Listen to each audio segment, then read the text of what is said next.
Hello everyone, welcome back to Vigorshek. I'm Schmidt, joined here with Breads, and we're going to go over some of the crazy stuff that got revealed Hello there. last night. Yeah, dude, how crazy is that stuff that we got in that trailer? I was so upset it was only 15 minutes, but it was so worth the 15 minutes. Everything they showed was insane.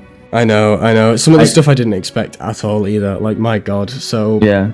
let's go over it for people who either haven't seen it yet or just want a little more discussion on it. First of all, Iceshard Cliffs. We kind of knew this area was coming. What do you think? Yeah. It excites me. What do you think of how it looks? Yeah, it really excites me. Yeah. So I think we knew a nice area was coming. Like, it just kind of had to. It was the one that was missing from what we've been given so far. Now, I don't think it's the last area. I'm going to say it now. That would mean we only have 4 areas, and in my experience, if you look at World and Rise, I'm pretty sure we always get 5. Actually, maybe I'm wrong with Rise. Maybe Rise only had 4, but World had 5. I think there's still going to be an Elder's Recess style area. There's going to be a very end game area that we haven't seen yet that I'm looking forward to, hopefully. If I'm wrong, then I'm wrong, but going off the Iceshard Cliffs, I like the design. I like the fact that the Clemency period looks like it's going to be a blizzard. I'm excited to see what the other 2 periods are going to be like. It looks like maybe we saw fallow and not plenty. I'm hoping we saw fallow, because the plenty, if that was plenty, it didn't look very interesting to me personally. But we also got some new monsters. So do you wanna talk a little bit about Heran? Yeah. So early into the trailer, introduced from is just how it was like hanging, like dangling down, acting like some of the foliage. And then flying down to do a super attack, the way it can kind of like fold its body down to like nearly paper thin. I think it's one of the cooler looking flying Leviathans. And I'm not too keen on the type because I don't like it when my monster is allergic to the floor. Makes it kind of annoying to fight in some cases if the hitbox is kind of ass. But this one I definitely like how it looks. It kind of somewhat reminds me of Amatsu with the head shape. Obviously very distinct, but like with how I guess you can call it, would you say fins is the right word? Yeah, like a big seems like frill that it floats with. It's really unique. I really like it. And it's confirmed now that is, I mean, that's absolutely got to be that monster we saw from the Switch Axe trailer with the weapons and armor. That's Hirabami's set. We know that now, which is really cool because we've been waiting for a while to confirm who that is. One thing I kind of want to say, going off the fact you said they can be annoying, I agree. I think flying monsters can be really annoying. And I'm hoping that they've learned from their mistakes with some of the ones they've done and kind of give us either some really good opportunities to attack the monster or give us good ways of bringing that thing to the ground to attack it. Because it looks like it's going to stay in the air for pretty much the whole fight. So I kind of hope that we aren't just beating on its tail the whole time. But yeah, like a centipede flying snake Leviathan thing, really cool.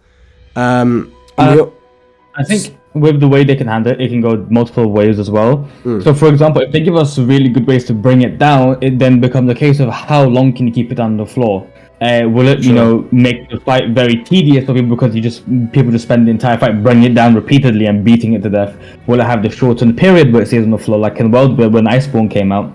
Yeah. On the contrary, giving it, how its body is angled while flying, or even if it has dips on its head, if it actually gets on its hands and feet, because we can very clearly it has them. Like clearly see it has them, and definitely looks like they're big enough to stand on, I guess. It's just a case of what does it get up. And as a pack monster, I think having them permanently flying, especially on the level they're flying at, we can see in the trailer, I think it'll definitely be it'll feel like Shrieking Legiana plus Legiana fight from the World campaign, which I don't think anyone has fond memories of. I like that they've given us large dung pods to separate these groups now, so hopefully that doesn't become too much of an issue.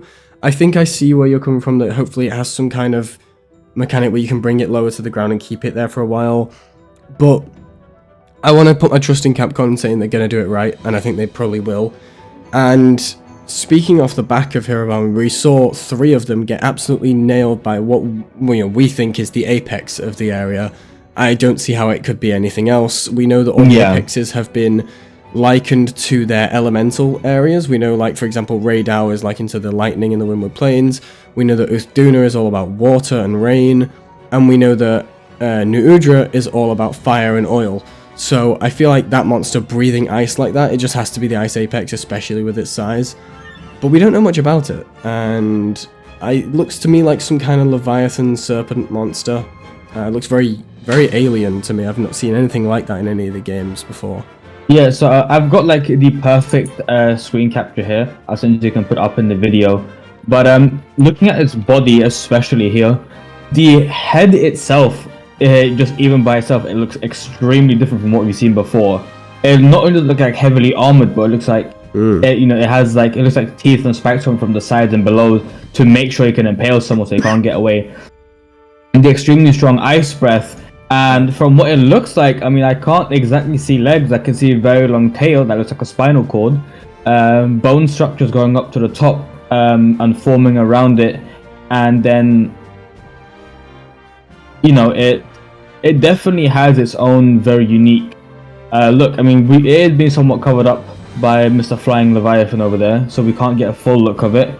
But you know, if it's like a snake monster, like I guess a snow worm would be the best way to describe it. Like it comes from underground, and can actually play around vibration, for example, similar to Diablos. I think it would be a very cool design. Yeah, I think it looks crazy.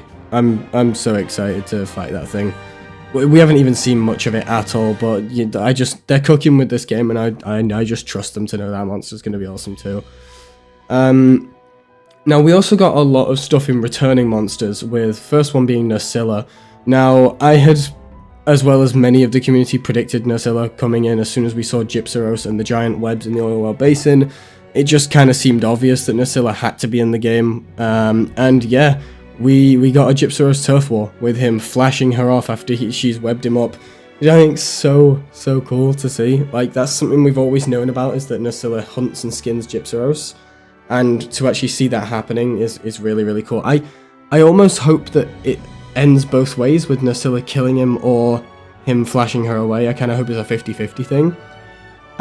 We also see a lot of her nest, where she can swing around and dig under the ground and stuff through the webs. And she also got a new design, actually. Her legs are now more compact.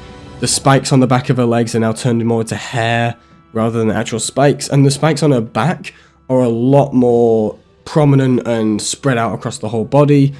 She also now shows less of Gypsaros' orange underhide and more of the black hide, which gives her more of like a camouflaged look. And yeah, our other returning monster. If you wanna, Mr. Gore Magala. What a way to close off the trailer of that one. Having him kind of jump down and show himself at the very end, and just for a brief moment as well. It wasn't like even enough to see like how he would look in the full, like, I guess, graphics of this game compared to Rise, but just giving us the very small teeth at the very end of Gore Magala. And especially kind of what we know with the frenzied stuff, it kind of does give me the idea, and I was talking to you about this earlier, for an endgame idea where we could potentially have frenzied monsters and frenzied armor. If Gore Magala is being shown off at the very end, and I think they mentioned it on a tweet, I believe, regarding, say, we'll see how, find out, like, wait till you find out how Gore Magala ties in with the story. There's a few ways we talked about, so it could be the frenzied monsters, kind of infecting it, making them much more aggressive. We can also have them give us, frenzied materials in return because they're infected. But also at the same time, kind of going on to the other new monster we finally got to saw, I guess quite a bit of, is Arkfeld, the flagship. Seeing how it drains the power and energy off of a radar, and how it kind of gets the blue from its lightning. Thinking about how if it can drain different types of energy, so he gets lightning or thunder from him, he might get fire from like Ajar Khan, and then going over towards Gore Magala, what if he drags the frenzy off it? How will it affect it? And especially at some point in the trailer where he has like a lot of these red lava effects coming off his body, and there's some points of purple as well. It kind of makes me think, like, is he able to drain different elements? Is he like a multi-element monster based on what's in the environment? I mean, that'd be pretty scary, honestly. If he can drain Gore Magala, and we know what kind of threat Gore has been in the other games, especially in 4U, that would be pretty horrifying. And I mean, we saw at the end him pulling out Dragon Element. That looks like to be part of his Enrage. Arcveld just looks terrifying, and I'm excited to fight him in the beta. We will be covering multiple things to do with Arcveld. Probably, mostly, Breads will be doing a coverage on best how to beat him, because we know he's going to be tough, right? Especially in the beta with the low-end gear. So we will get him beaten as quickly as possible and get some stuff out for you guys, as well as, hopefully, some coverage on just our general opinions on him, right? Because he is the most important monster in this game, in my opinion. He is the flagship. He's the new big bad.